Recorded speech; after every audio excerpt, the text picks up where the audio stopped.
Hello dear students, today I am going to start with some CBSE exam preparation tips, and in this video means section will try कि जितने भी हमारे पास topics हैं class 10th के one by one starting from chapter 1 हम सबको फटाफट एक बार रिवाइज करते चले जाएं। तो ज़्यादा टाइम वेस्ट नहीं करते हैं, स्टार्टिंग सीधा करते हैं अपना first chapter is real number. Okay, so first chapter से ही स्टार्ट करेंगे, that is real number. So real number अगर सबसे फर्स्ट टॉपिक की बात करें जो एग्ज़ाम के लिए बहुत ज़्यादा इम्पोर्टेंट भी है, फर्स्ट टॉपिक हमारे पास क्या आता है, यूक्लिड्स डिवीजन लेमा। ठीक है, यूक्लिड्स डिवीजन लेमा। ठीक है, ये हमारे पास फर्स्ट टॉपिक आता है, यूक्लिड्स डिवीजन लेमा। अब यूक्लिड्स डिवीजन एल्गोरिथम भी इसी को बोल देते हैं हम, या यूक्लिड्स डिवीजन लेमा कह लूँ। ठीक है, अब हम इस मेथड का यूज क्या करते हैं, यूक्लिड्स डिवीजन लेमा का हम कहाँ यूज करते हैं। देखिए, स्टेटमेंट्स आनी वो सब आप एनसीईआरटी में से पढ़ भी सकते हैं, जिसमें लिखा ही रहता है कि कोई भी दो पॉजिटिव इंटीजर्स हैं ए और बी, तो वो किस तरह से एडजस्ट करते हैं, A equal to B Q plus are की फॉर्म में। ये कहते हैं कि ए इक्वल, हम लोग बचपन से पढ़ते हुए आ रहे होते हैं कि अगर हम किसी भी इंटीजर को हम डिवाइड करते हैं किसी दूसरे इंटीजर से, तो हमारे पास क्यू क्या आता है, कोई क्वोशिएंट आता है, आर क्या आता है, कोई रिमाइंडर आता है। ठीक है, अब हम इसका यूज करते हैं लेकिन HCF फाइंड आउट करने में। तो HCF फाइंड आउट करने में देखिए इसका यूज कैसे करते हैं। मान लो आपके पास कोई भी दो नंबर दिए हुए हैं, जैसे आपकी फर्स्ट एक्सरसाइज का ही अगर हम कोई क्वेश्चन उठा लें, तो फर्स्ट एक्सरसाइज में देखो, फर्स्ट क्वेश्चन अगर आपका दिया हुआ है क्या है, 135 एंड 225, ये दो नंबर्स हैं आपके पास। ठीक है, आपको इनका क्या निकालना है, HCF। तो HCF फाइंड आउट करना, वैसे तो आपको पता है आप प्राइम फैक्टराइजेशन वाले मेथड से भी निकाल सकते हैं, but here you have to use Euclid's, क्योंकि पेपर में लिखा आएगा, वहाँ पे क्वेश्चन में लिखा रहता है find the HCF of the numbers using Euclid's division algorithm. तो यूक्लिड्स का डिवीजन एल्गोरिथम यूज करके कैसे निकलेगा, देखिए सबसे पहले इन दोनों में से कौन सा नंबर ग्रेटर है, 225, इट इज़ ग्रेटर देन 135। ठीक है, तो 225 बड़ा हुआ 135 से, तो हम क्या करेंगे, 225 को डिवाइड करेंगे किससे, 135 से। तो 225 डिवाइडेड बाय 135, नाउ 135 बन जा 135, तो कितना बचा, 5 माइनस 5 0, 12 माइनस 3 9, 90। अब देखिए ये आगे डिवाइड नहीं होगा, फर्दर डिवाइड नहीं होगा, तो हम क्या करेंगे, अब 90 से डिवाइड करेंगे जो हमारा पहले डिवाइजर था। डिवाइजर क्या था, 135, ये हमारा पहले डिवाइजर था। तो अब हम इसको डिवाइड कर रहे हैं, तो 90 बन जा 90, कितना बचा, 45। ठीक है, तो इसका मतलब हमारे पास अब आ गया 45। तो अब हम क्या करेंगे, अब फिर से 45 इज़ लेस देन 90, तो हम अब 90 को डिवाइड, फिर से अपने डिवाइजर को डिविडेंट बना देंगे, तो ये आ जाएगा 90। ठीक है, तो 45 को 90 से किया, 45 टू जा 90, तो हमारे पास क्या बचा, अब हमारे पास रिमाइंडर बचा 0, दैट मीन्स कंप्लीट डिवाइड हो गया है। अब देखो, अब हमारे पास जो हमने अभी ये पूरा डिवीजन पैटर्न किया है, इसको हम लिखेंगे A equal to B Q plus are की फॉर्म में।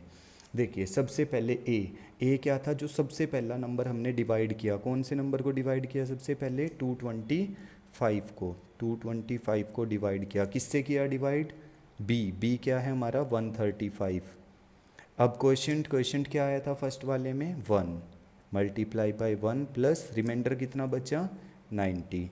ठीक है, अब उसके बाद सेकंड चीज़ 2, अब देखिए सेकंड हमने दोबारा से अब की बार क्या डिवाइड किया, 135 किससे किया, 90 से, मल्टीप्लाई कितना क्वेश्चन है 1 प्लस रिमाइंडर कितना आया 45।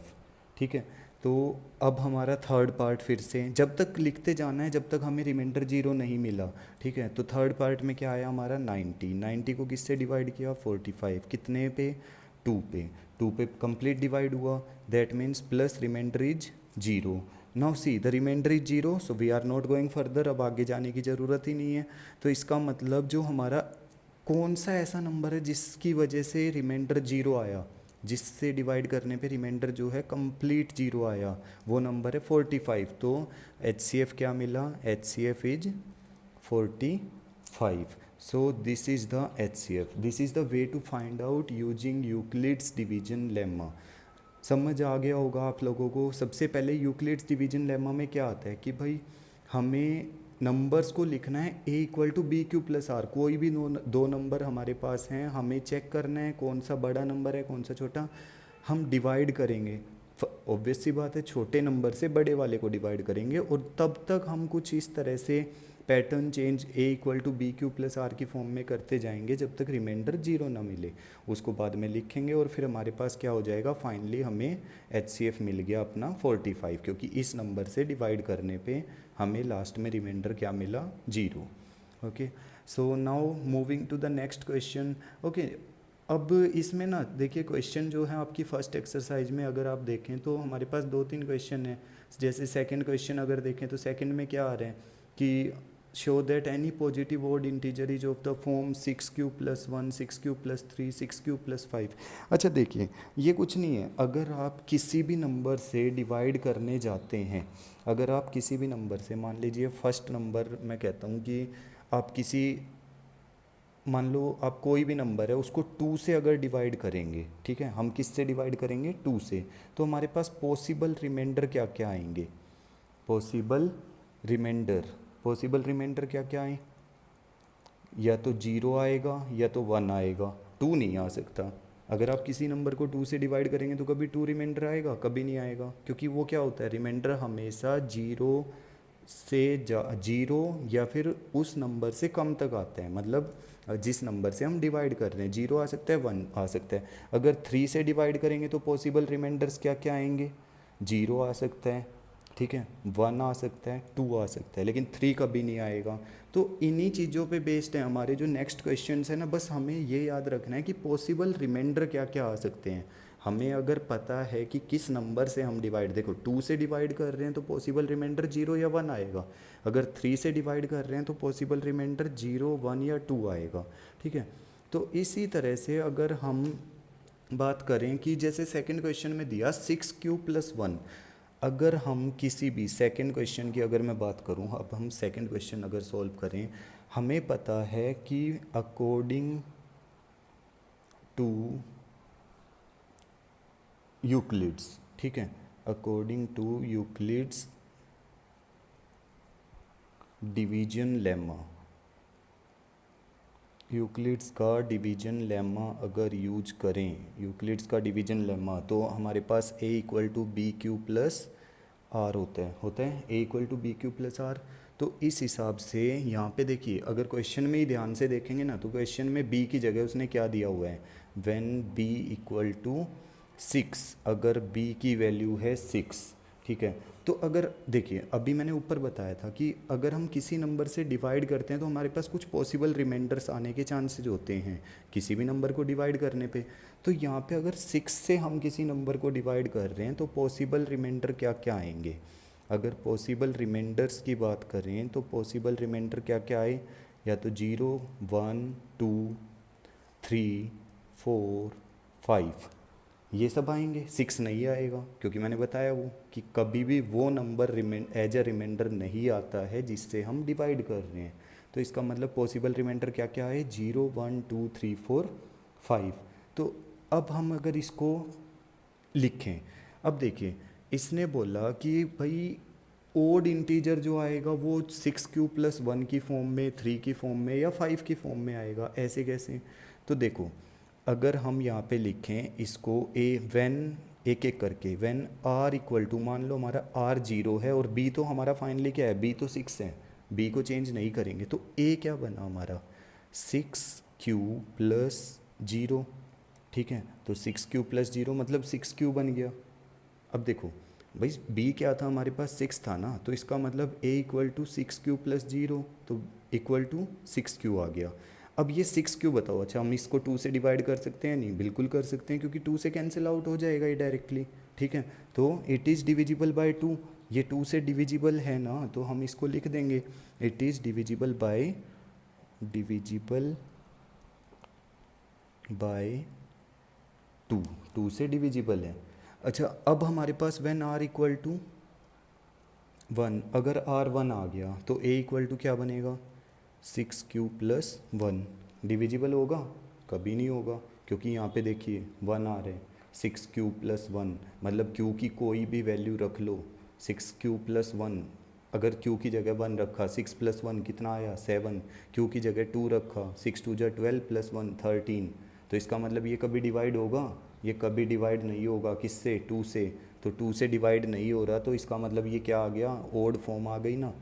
तो ये नॉट डिविजिबल बाय 2, हम इसको लिख सकते हैं नॉट डिविजिबल बाय 2, 2 से डिविजिबल नहीं है वो, तो इसका मतलब नॉट डिविजिबल आ गया। अच्छा, उसके बाद देखो, अगर नॉट डिविजिबल बाय 2 है, फिर हमारे पास व्हेन आर इक्वल टू इसी तरह से आएगा, आर इक्वल टू 3 आएगा, आर इक्वल टू 2 आएगा, ठीक है। आर इक्वल टू अगर 2 आता है तो ए इक्वल टू 6 क्यू प्लस 2 आ गया। अब ये फिर से डिविजिबल हो जाएगा, देख लो, क्यू की जगह कुछ भी रख के, क्यू की जगह 1 रखो, 6 1 जा 6 प्लस 2 8, तो डिविजिबल है। 6 2 जा 12 प्लस 2 14, फिर से डिविजिबल है। 6 3 जा 18 प्लस 2 20, तो डिविजिबल है ना। तो जो डिविजिबल है उसके सामने डिविजिबल लिखना है, जो नहीं है नहीं लिखना है, ठीक है। उसके बाद हमारे पास व्हेन आर इक्वल टू, जब थर्ड लेंगे व्हेन आर इक्वल टू 3, तो ए इक्वल टू क्या बना, ए इक्वल टू 6 क्यू प्लस 3 बन गया, फिर 6 क्यू प्लस 4 बनेगा, 6 क्यू प्लस 5। तो इनमें से हमारे पास ओड क्या क्या आ रही हैं, ओड वैल्यूज़ क्या क्या आ रही हैं, मेन वही आते हैं। तो हमारे पास इनमें से जो ओड वैल्यूज़ आ रही हैं वो ओड वैल्यूज़ क्या क्या आ गई, ओड जो नंबर्स आए हम कह सकते हैं ओड पॉजिटिव इंटीजर्स, या तो 6 क्यू प्लस 1 आ रहा है, या फिर 6 क्यू प्लस 3 आ रहा है, और 6 q plus 5।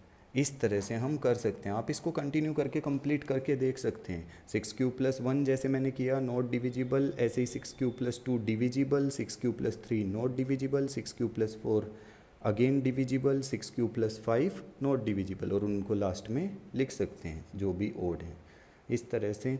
So means in this way I am trying कि कुछ हेल्प अगर हो जाएगी आप लोगों की जितनी ज़्यादा एग्जाम्स में, बस आप छोटी छोटी वीडियो देखते रहिए।